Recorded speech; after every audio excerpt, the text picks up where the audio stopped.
this is the same problem and opportunity pattern that I see Mhm. in SMBs, is that there is a level of like religious belief and future aspirational change that is the core of a CEO's mission, mission, vision, values. Like that's the Mhm. most important thing. Why are we doing this? What do we want the world to look like on the other side of this? And for you, that looks like, highly actualized students. That's your Mhm. product. But to bring that into reality, um, there is an operating architecture that wants to exist to support that vision. Mhm. And what I keep seeing in my client SMBs and SMBs in general is that the operating architecture, the holistic longitudinal operating architecture that wants to exist to support that mission can't exist because fragmented percentages of that operating architecture are outsourced to Salesforce and to the Mhm. Mhm. 50 SaaS tools. And so it's really toxic to the culture of a company when you've got the C-suite telling this religiously inspired mission and story where the operating reality on the ground for the people that are trying to make it happen every day is not that, right? The tools and levers and language and the duplication and like the radical duplication of data across tools and spreadsheets, Mhm. it means that the experience of trying to operationalize and execute on what probably is a beautiful mission is very counter, like it's underwhelming and it's frustrating, and it forces this cognitive dissonance in the employee to hear the vision but live in this very unpleasant world.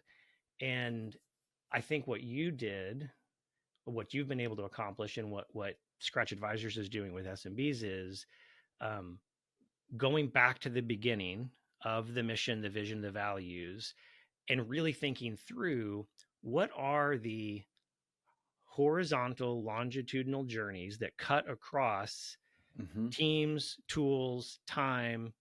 Like in your world, your most important longitudinal journey is the 4 years you have with that student.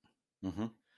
Mhm. In a B2B software company, the most important longitudinal journey might be the 0 to 1 product lifecycle. That's right. But underneath that, multi-year journey, all the departments are touching it.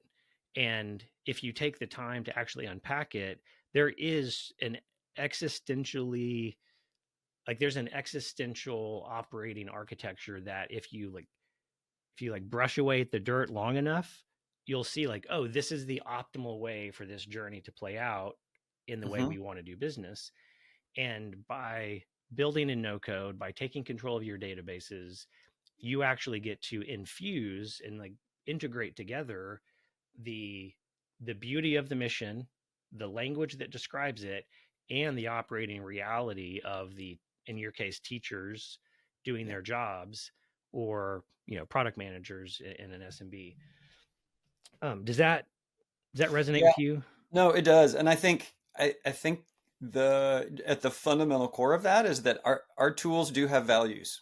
And they will impose those values, whatever those tools are, whether they're digital or analog, they will impose their values on the user and on the mission. And I think when you have a disconnect between the values of a set of tools and the mission and values of an organization, of a company, um, you're adding a dissonance that you're always seeking to overcome. And I do think that the tech stack as a set of values usually are more from the engineer and management side to it, and they're siloed, but in the aggregate, they end up having a set of values that um, it, any employee, any person is actually having to is being shaped by, right? Like we were talking about Mm-hmm. email. It's like the value of email is direct and timely and responsive, just in time communication is primary.